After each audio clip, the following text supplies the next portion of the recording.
Mesdames, Messieurs, bonjour, je suis très heureux de vous retrouver pour cette matinale de week-end. Nous sommes le 26 février 2023. Cette matinale est consacrée à la première anniversaire de la guerre en Ukraine. Voici les titres.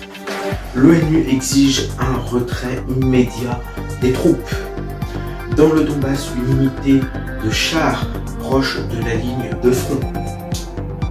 Les derniers habitants d'Orikiev soumis au rite des bombardements russes.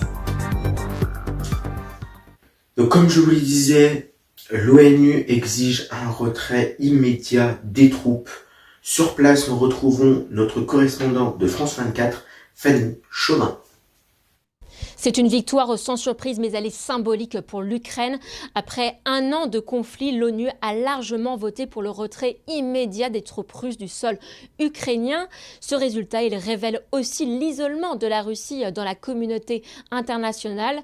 Moscou, qui avait appelé à voter contre ce texte et qui reçoit seulement 6 soutiens, parmi lesquels celui de la Syrie, de la Biélorussie ou encore de l'Érythrée.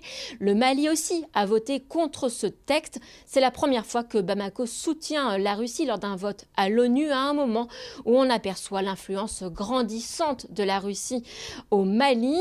Parmi les 180 voix exprimées, il y a aussi eu 37 abstentions. Sans surprise, l'Afrique du Sud, la Chine ou encore l'Inde se sont abstenus comme de nombreux pays africains, parmi lesquels l'Ouganda, le Soudan et l'Algérie. Ces pays ont gardé une position identique par rapport à des votes précédents. Alors, malgré les 141 voix en faveur de ce texte, eh bien, cette résolution n'est pas contraignante. Elle n'oblige pas la Russie à retirer ses troupes d'Ukraine. La Russie, qui, depuis le début de ce conflit, ignore les résolutions votées ici à l'ONU. Merci Fanny. Dans le Donbass, une unité de chars proche de la ligne de front. C'est un reportage de nos confrères de France 24. Quelque part dans le Donbass, à 7 km à peine de la ligne de front, ces tankistes attendent les ordres. Dans quelques heures, dans quelques jours, ils retourneront au combat. Ce jour-là, la neige leur assure un peu de répit. Aucun drone russe ne peut voler dans ces conditions et les attaquer. Caché dans cette forêt, ce char fait partie de la deuxième ligne défensive, prêt à intervenir à tout moment pour soutenir les chars en première ligne. Ces hommes disent avoir le moral. Ce qui leur manque par-dessus tout, ce sont des chars modernes. À une époque, c'était un très bon char et sa technologie était un secret. Mais maintenant, il est vieux et il est difficile de se battre avec. Regardez, il est aussi vieux que moi. À l'intérieur, l'espace est très étroit. À peine la place de mettre un homme dans la cabine de pilotage. À l'arrière du blindé, Yehor, le chef de cette unité de chars, explique que la victoire est dans toutes les têtes, mais il désespère de voir arriver les tanks Léopard 2 promis à son pays. La solution, ce sont les chars occidentaux. Si nous obtenons tous les chars que notre commandant en chef a demandés, nous pourrons complètement changer l'intensité des combats et nous pourrons alors chasser les Russes de notre pays. Nous avons vraiment besoin de ces chars. En attendant, Yehor et son équipage doivent faire avec ces vieux chars qui datent de l'Union soviétique. Dernière vérification faite, c'est le moment de tester le tank et de voir s'il est toujours bien opérationnel. Заводь.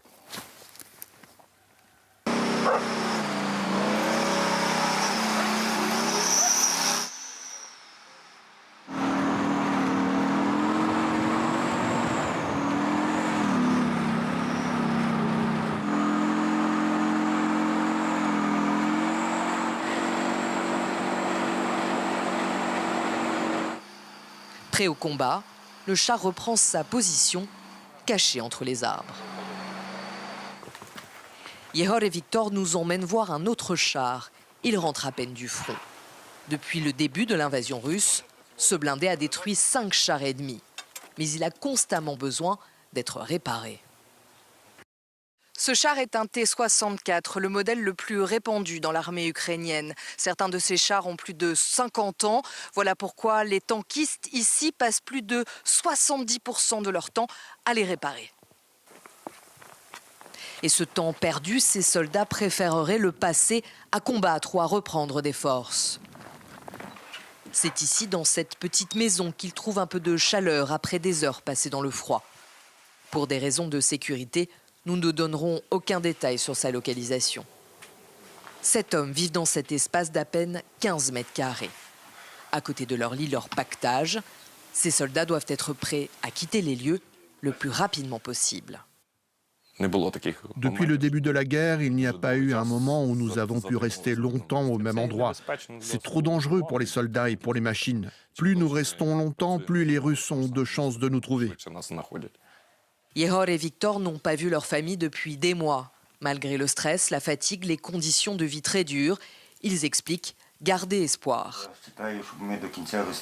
J'espère que nous pousserons les Russes à partir d'ici la fin du printemps.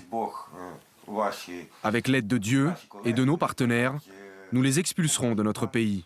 Nous pourrons alors vivre en paix et retourner dans nos familles.